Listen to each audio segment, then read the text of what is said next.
And good morning. Thank you for being here. I'm Pharmacist Ben, and you're listening to The Bright Side. 844-236-6010 is our number. If you have comments, success stories, questions, love to hear how you're dealing with coronavirus, what you think of coronavirus. If you have anything you want to talk about in the world of health and nutrition, especially if you're dealing with a health challenge, 844-236-6010 is our number, and we love hearing from you. If you want to purchase longevity products, go to brightsideben.com, pharmacistben.com, or criticalhealthnews.com, or even better, if you want to sign up to join the Brightside Ben team and start a nutritional business, be part of the billion-dollar nutrition business, part of the trillion-dollar healthcare business, help people with their health, help yourself with your health, because you can get your own products at the wholesale price when you sign up to join the Brightside Ben team. What are you waiting for? This is the time to get in, not on the ground floor. You already missed the ground floor. But you can get in on the first floor of the longevity business, which is blowing up.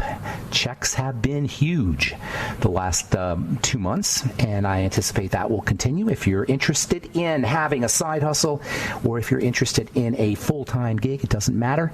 The longevity business opportunity is perfect for you.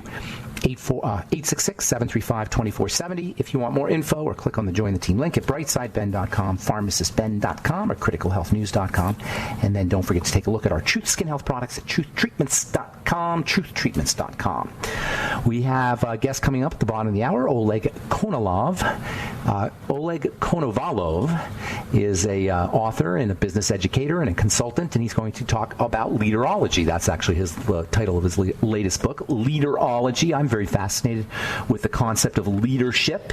You don't have to have a big team. You can just have a family and be a leader. You could just have friends and be a leader. And if you're listening to this program right now, or if you're listening to the YouTube or the podcast or the replay of it, now or in the future, you are pre-qualified to be a leader, to be a thought shaper, to be an opinion shaper. Because the ideas we talk about here are radical. Especially, they're not radical in common sense, and they're not even radical historically. They're just radical in this crazy, dumbed-down, domesticated, non-critical thinking world that we live in, especially in terms of health. Our misunderstandings about health are so epic. They are so biblical. They are so huge. It's almost impossible to describe the vastness of our collective lunacy and misunderstanding and flat-out stupidity when it comes to understanding health and how our bodies work. Yesterday, there was a protest in Denver. You may have seen it, or you may have seen it on the news or heard about it.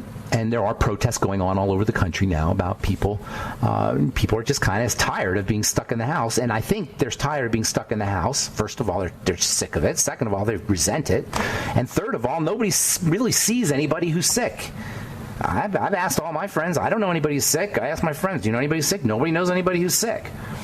So you got these people who are now ticked off. They're lost. The sickness is questionable, but what's not questionable is people losing their jobs and people not being able to pay their bills, their mortgage, their rent, etc. That's not questionable. That's real. And I see these things on Facebook. What's happening here is this great divide between people who aren't buying the party line and people who are buying the party line. You get this great divide going on, and unfortunately, the people who are screaming and yelling on either side are creating the problem. If you're screaming and yelling about vaccines and Bill Gates and Hillary Clinton and they're out to get Trump and all this other stuff, if you're screaming and yelling and angry, you're just on the other side of mass hysteria. And by the way, mass hysteria is a real thing. It's from the New England Journal of Medicine. Mass hysteria, throughout history, there's been episodes of mass hysteria. There's actually a list of mass hysteria, mass hysterias, or mass hysteria events throughout history. On Wikipedia, just go look up list of mass hysteria cases. It's a sociological and a psychological phenomenon, mass hysteria. Mass hysteria is technically when you develop symptoms based on things that are out in the zeitgeist. The zeitgeist is a German term for spirit of the times. Zeitgeist, ghost. Geist means ghost, zeit means spirit. So the spirit of the times, zeit means time. The spirit of the times. Anyway, zeitgeist. And in the zeitgeist, people believe things. And mass hysteria when mass hysteria occurs, you can have physiologic symptoms. They call them psychogenic symptoms. You can actually have physiologic symptoms. There was a laughter epidemic. I'm reading off Wikipedia now, 1962. There's something called the Tanganyika Tanganyika laughter epidemic. January 30th, 1962. I mean, all kinds of crazy things can happen. It was an outbreak of, it was considered a mass hysteria. It was considered a version of mass hysteria. It began in a mission-run boarding school for girls in Tanzania. I mean, this is the kind of crazy things that can happen when human beings, who are social creatures like termites and monkeys, we are social creatures, we connect, we feel each other, we become one with each other in terms of our belief systems, and it happens at a physiologic, not just a psychological, even though it's talked about in psychology, it happens at a physiologic level. In the New England Journal of Medicine, they're actually, this physician actually wrote an article on it, and he described the 7 characteristics, or 1, 2, 3, 4, 5, 8 characteristics of mass hysterias. Number 1, absence of laboratory results and physical findings that confirm a cause, a physical cause. Number 2, symptoms occurring more in women than men. That's interesting. Number 3, apparent transmission of illness by sight, sound, or both. That is, you can transmit the illness just by looking or by hearing something. The presence of hyperventilation or fainting. This is all in the New England Journal of Medicine, people. Mass hysteria is a real thing in terms of physical phenomena, but can also happen mentally. Mind virus. Viruses can be mental as well as physical. And this is what I've been saying since this whole thing started, is we're dealing with a mind virus, first and foremost. A mental belief system that is not being questioned and just being passed on. And now in the days of social media, it gets amplified to the point where nobody knows what to believe, because all sides are using social media to amplify these viral memes, these pieces of information that are spreading virally. How do you inoculate yourself against viral memes? Well, you got to. First of all, this is how you do it. It's called critical thinking. You want to be a critical thinker at all times. The problem is we get dumbed down and we don't think we're as smart as authorities. So we listen to authorities. We're not encouraged to be smart consumers of information. We're encouraged to react, not respond. And the people who are encouraging us to react know every little neurological pathway in our brain to hit so that an instantaneous reaction occurs that bypasses critical thinking. But we can override that. We can be critical thinkers. And anytime you're confronted with a belief that you have, that you don't know why you have it, it's time to critically think. All right, I'm Pharmacist Ben. 844-236-6010 is our number. You're listening to The Bright Side. We'll be back after this.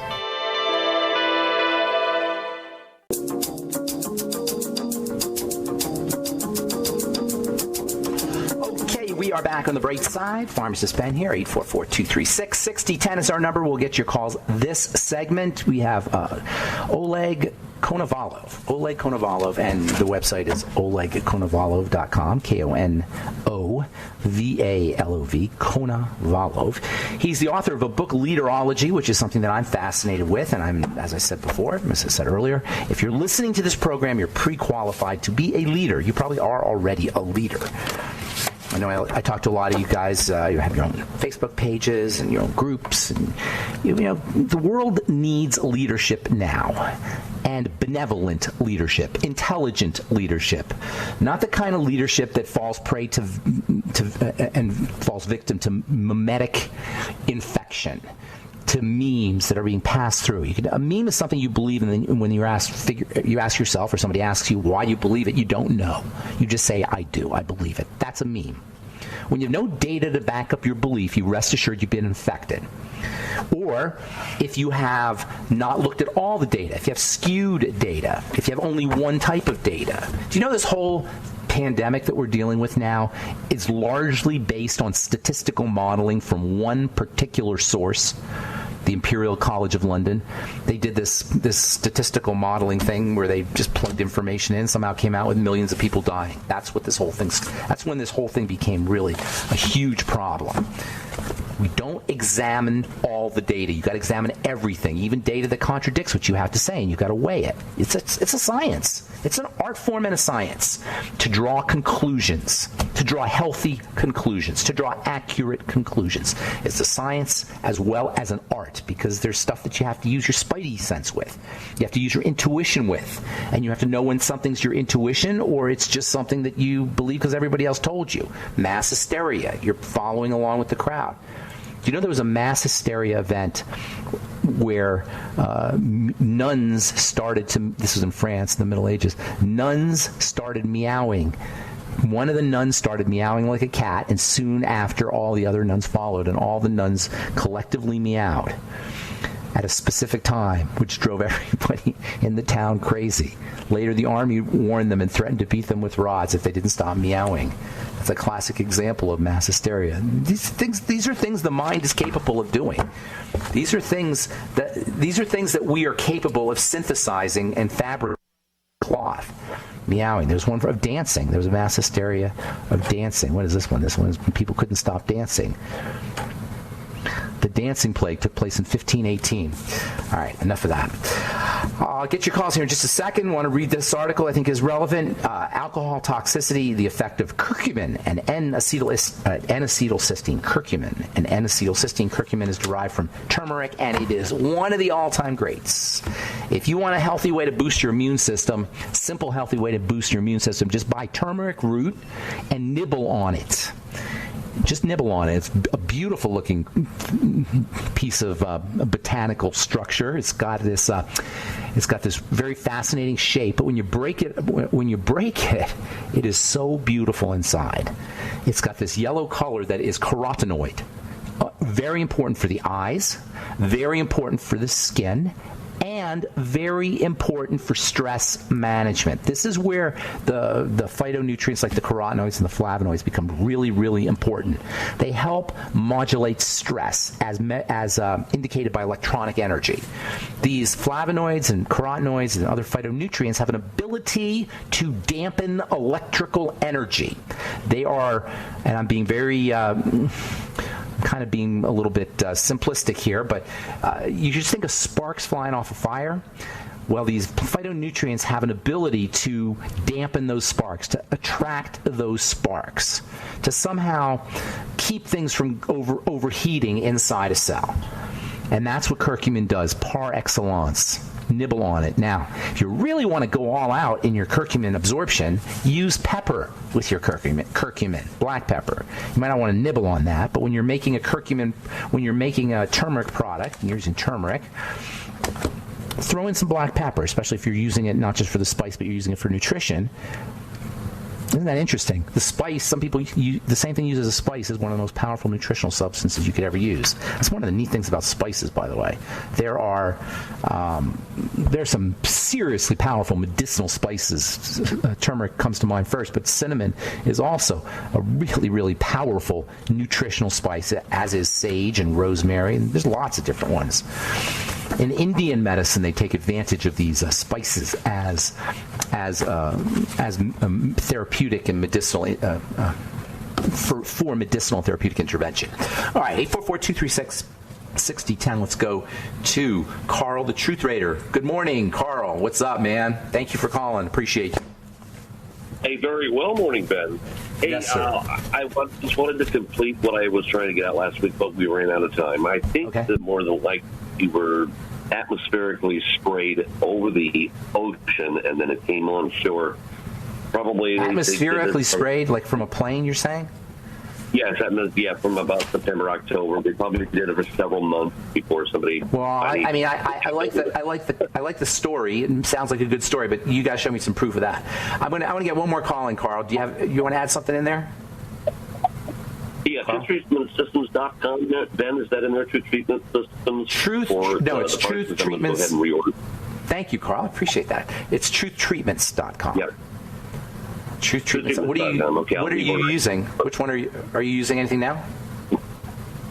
Yeah, well, yes. I'm still playing some of the bone broth protein, the collagen. Oh no, that's Truth Nourishment. That would be TruthNourishment.com. Truth Nourishment. Truth Nourishment. All right, Truth Radio. Raider, have a good day, man. Good to talk to you. Stay strong and stay healthy. Bob Doshman. Bob, you get the last call, buddy. Good morning, buddy. Good morning. Hey, What's going on? On the coronavirus, how accurate are the testing methods they're using? Please. And are they specifically P-U-L-E-E-S-E. Police. They're not accurate. They're silly. They don't even test for the virus. They test for. Let's talk. I should talk about the testing because it's really quite scandalous. There's two tests. There's one main test. Yeah. There's one main test, and then there's a second one that just came out that they were all pushing now. The one main test is called a PCR test. It stands for polymerase chain reaction test, and basically it takes advantage of DNA's predilection to replicate. That's what DNA does for a business. That's its job, is to replicate. So when they're looking for a piece of genetic material, they can throw in some chemicals, and this genetic material will naturally replicate. That's what it does. And so what they do with the PCR test is they find this little piece of gene inside your body that they think, I said they think, they don't know, they think, and how they, that's another scandal right there. How they know, they think it's associated with the virus, and they take that gene, and then they amplify it, in essence, by having it replicate and replicate and replicate and replicate. The problem is, when you do this, and as anybody who understands statistics knows, or understands diagnostics knows, when you amplify something, you get noise. That's one of the nature of amplification. And because this genetic material has to be amplified so much, there's a lot of noise, which means false positive.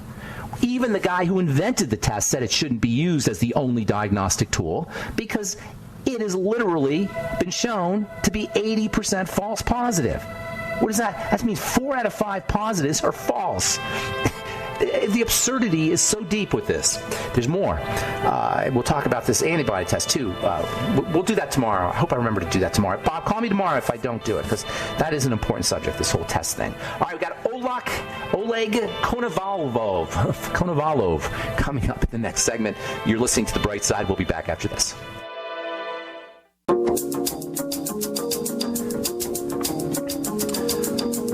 We're back on The Bright Side. I'm Pharmacist Ben, and thanks for joining us. We're on the air Monday through Friday, 8 to 9 Pacific, 10 to 11 Central, 24/7 on the archive page at brightsideben.com.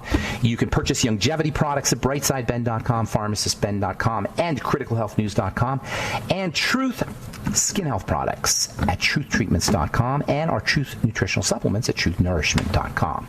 All right, I am excited to have our guest on, Oleg, I hope I say this right, Konovalov. I think that's how Mr. Oleg says his last name. He's a thought leader and an author. He's got a book, Leaderology, and I've been saying for a long time that this is a time, right now, in this particular time period in history that we're in, is a perfect time to, number one, understand leadership, and number two, leverage leadership. So, Oleg, your stuff is very timely, and I'm very excited to have you on. Did I say your last name correctly? Konovalov. Perfectly correct. It's almost like me pronouncing it. How do you pronounce it? Konovalov. I did it just right. Okay, good. So I have this philosophy, and it's not my philosophy, but I buy into this philosophy, that crisis equals opportunity, and the bigger the crisis, the bigger the opportunity. And so when I think of that, it really leads me right into thinking about leadership. And I've been fascinated with this idea of leadership pretty much my whole adult life. So tell us about what it means to be a leader in a time of crisis, and how you can leverage the ideas of leadership in this particular time period. I would start from a strange angle. Why people need leaders? Okay, we commonly assume, to lead us somewhere. Cool, great. But it is critical at such moment, this tough moment, to understand people need leaders' qualities to complement own qualities and competences. This is why leaders exist. They're better at something, and they're sharing it with people, helping them to become better and stronger. Otherwise, I don't need boss who telling me what to do without any gain for me. Got it. I need a leader from whom I learn how to become better. So there's a difference, but there's a difference between tough times, and we're talking about opportunity. Excellent. I need leaders' positivity and confidence. to complement my confidence and positivity. For instance, how it sounds. Hello? Yes. So here, let me ask you a couple questions here. I thought you were continuing. I'm sorry about that. So a couple things. First of all, when you say to compliment, do you mean to compliment or do you mean to amplify? I mean, are we pulling it out? Is a leader pulling it? It's pulling it out. A leader it's already there latent in the one who's led. The leader's job is to amplify that or to sprout it or to grow it, or whatever metaphor you want to use, kind of thing. Is that what you're referring to when you say compliment? Yes, and okay. I thank you for a great point, because in my view, and I wrote about it in Leaderology, people are magnifiers of a leader's message. Right? If it's strong and positive, they would make it even stronger. And more positive. Yeah. If it's that's great. Negative, weak, they would make it even more negative. You know, and yes, you're absolutely right. They are complementing and magnifying it. Magnifying, enhancing, pulling it out. The word education, there's a relationship, obviously, between leadership and education, and a good leader is there's a relationship between how you lead. Leadership and education are related, we'll put it that way, and a good leader can be an educator. Educt means to pull out. When you educate somebody, you're actually pulling out something they already have. And I love what you said, the distinction between a boss and a leader. A boss puts in, a leader pulls out. Is that would you agree with that? Yes. Okay, being an educator myself, I need to learn as much as I can and help others as much as I can. So I'm learning to become better and help others to become better, right? Because people relying, experience is not enough. You must have knowledge. And when you're educating, you're sharing that knowledge, and you're also triggering interest in people to learn more, to become better. And this is an important nature of education. You not just, and also, you must be able, when you're educating people, you must trigger not just a certain pragmatic or rational part of our brain, but you must trigger the emotional. People emotions and cravings through sharing of your passion. Okay, so let's talk. How knowledge is important. That's a great word you just said. That's one of my favorite words, actually, I have to say. Passion. Okay? So there's something about passion that really makes people listen or makes people want to engage, correct? But what is it about passion, and how would you define that? Is it just an indefinable something, or is there a literal way a scientist can pin it down what it is and even measure it? I would not be the best authority to tell you how to measure passion, but I know one thing, and it's from my experience, from experience of my colleagues. It's a fire that burns inside you and warms people, and it's critical because passion attracts hearts. Noise does not. Whatever noise you splashing out and shouting about something, it just catches people's attention for a certain moment, for seconds, for minutes. To open people's hearts, you need passion. Because your smile, your enthusiasm, that fire that burns inside you, it attracts people. It attracts people's hearts and minds. And as I say, what I'm saying, passion is a serious business itself. Because you build influence, you build not just following, blind following. We're not talking about Instagram or Twitter. We're talking about people really supporting you because you are sharing your passion, which bursts out of you. You know what I think? Imagine someone who is approaching you and saying, "Oh, I have a brave idea," and saying it's very dull-faced. No. You need to see that fashion and walk away from you. So that's what strikes me when you say that, is that there's a certain genuineness to passion. It's authentic. You can't fake passion.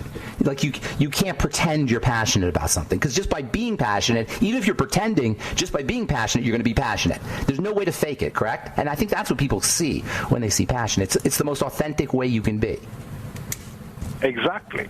And you see the difference, for instance, you're walking through a shopping mall or whatever the company, through a lobby of a company, and you see a big sign, we are passionate about something, but you see people with the dull faces or sad faces, you wouldn't believe in that passion because you are trying to articulate something that you don't have. Passion speaks for itself. Yeah, it speaks for itself. That's exactly right. It is itself. I love the word passion because you know where it's etymologically derived from in terms of words. It's derived from passive, which people are always freaked out about. They can't see how that is. There's a relationship between being passive and being passionate in the sense that when you're passionate, you're really pulled by something. Something's pulling you. It's out of your control. You know what I'm saying? You know what I learned recently? Hey, we got for sure. Oleg, hang on. Oleg, hold on to that thought. We got a commercial. Hold on to that thought, okay? I definitely want to talk when we come back. Oleg Konovalov, we're talking about leaderology and passion. I want to talk about sales and how that relates to marketing as well. When we come back, you're listening to The Bright Side. We'll return right after this.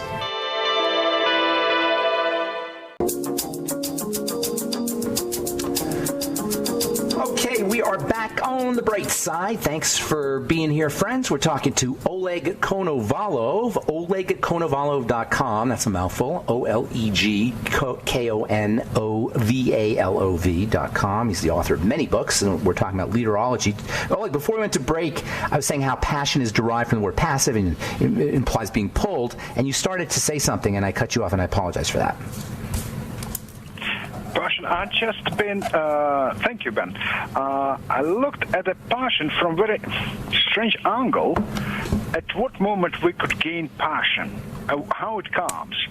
You need to be calm inside and be in line, or say in tune with the changes. But if you're not in tune with the changes, your body jumps. Your soul is dead or still. You know.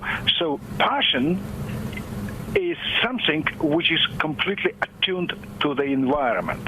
Even if in a tough times, you just think, okay, it is tough, but I'm passionate to make a difference. Mm-hmm. I am passionate to make, a positive difference or build a positive future, even facing a tough days now. But if you are not calm inside you, you're not coping with or accepting those changes or reality, your body jumps because you are shaking, being afraid of that reality. And then it's no way or no room for a passion to be born. There's a passion. There's an antagonistic relationship between fear and passion. So the fear will fear will kind of dampen down passion, correct? Fear is normal. It's human. Okay, we're humans. This is normal. But you allowed to be fearful for a few days and then calm down, and you will have a solution, because your inner mind, your strengths or examples of others could help you to develop that passion to make a difference for people, which is also human, which is also positive. We are helping each other, which is great. We are looking forward. This is human, and this is great. You know, we are persistent. When you outfight fear, we become persistent in finding a goal or a purpose for that bright future. We are creating our vision for the future, and we're building it, which is human and also built on passion.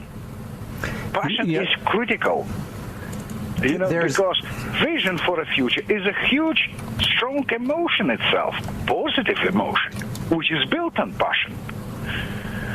And that's interesting. It makes us more human. There's an interesting concept called the servant leader, or servant leadership. Have you heard of this? It's a philosophy that says that, you know what I'm talking about? It's a philosophy. It actually says the main goal of the leader is to serve. And I think that's what you're talking about, in a way. Is that right? Exactly. And even in my book, Leaderology, I'm explaining that if we talk about servant leadership, we talk about a system which is system of helping or serving people and helping them to grow, and which is built on serendipity, on finding solutions for people problems, vision, knowledge, intuition, and all those positive things, just being brief now. This is because we don't grow, or leaders never grow on a people's credit or account. They grow together with people. Yeah, it's not leadership otherwise. If I help my people to grow, they will help me to grow better as a leader. Yeah. There's an interaction with leadership and the led that is different from an interaction between a boss and the led, or a king and the led. Absolutely. Right? It's more circular. They're connected in a way. There's feedback between the two in a way that there isn't in a dictatorship. What if we had a government system, a political system, where we emphasize servant leadership instead? Well, I guess we do. We talk about it. But where we really were servant leaders, it would create a completely different societal dynamic. We'd have a completely different world, wouldn't we? I would give you two perspectives. First one, if we talk using this analogy, boss and a leader, whether boss is exercising personal ambitions, right? Leader is exercising a responsibility towards people for everything he or she has done. Right? It's one approach with this immediate difference. And another thing is what impact we would leave for next generation. It's still false. But what is interesting point, if we look at leadership from a very different angle, how critically I'm changing people's lives, and therefore their feedback is important for me. Feedback is critical for those who know where to go. Right? If I don't know where I'm going, I don't need any feedback. Or any feedback is meaningless. Yeah. The same with governments. They don't know where they are going. And the people respond saying, hey, we're going you're driving us off a cliff. It sounds a nuisance to them because they don't know where they're going. So the government has to be managing events. It has to be responsive, in other words. There has to be a responsiveness. It can't be all a one-way dynamic of communication. That's kind of what's happening now, and that's why people are resenting it, is there's not a responsiveness. There's like a dynamic of authoritarianism. I think that's what the Constitution was supposed to do, in the United States anyway, was to force government to have feedback somehow, to be responsive to the people. I mean, that's the theory anyway. Yeah, but feedback is listening, right? Why I should listen to people? Because I'm listening to their pain points. I'm listening to their suggestions. I'm listening to their possible solutions. And therefore, I'm choosing the right trajectory, how to get somewhere in that bright prospective future, which I promised to my people. I didn't get to talk about this because we're out of time, but when I hear you talk about leadership, it sounds exactly like sales. I mean, everything you do as a leader, you have to do as a salesperson if you're trying to sell something. If you're trying to communicate a message, if you're actually doing it's kind of like a leadership process. You're actually leading people in the sales dynamic. Do you see it that way? No. Okay, and I will tell you why. Yeah. I'm now sharing with you my passion to servant leadership. Yeah. And therefore it gets straight. I'm not do any star dusting around it. I'm just saying, here's my passion, take it. And that gets people on board. And sales? I'm not, you can't hear any pitch. In that sense, I'm responding to your questions, which organically or naturally come to your mind, and say you're asking, why that difference? Why it is critical? This is normal human craving, and I'm just responding it with my passion to help others. Sales? Now, how about sales?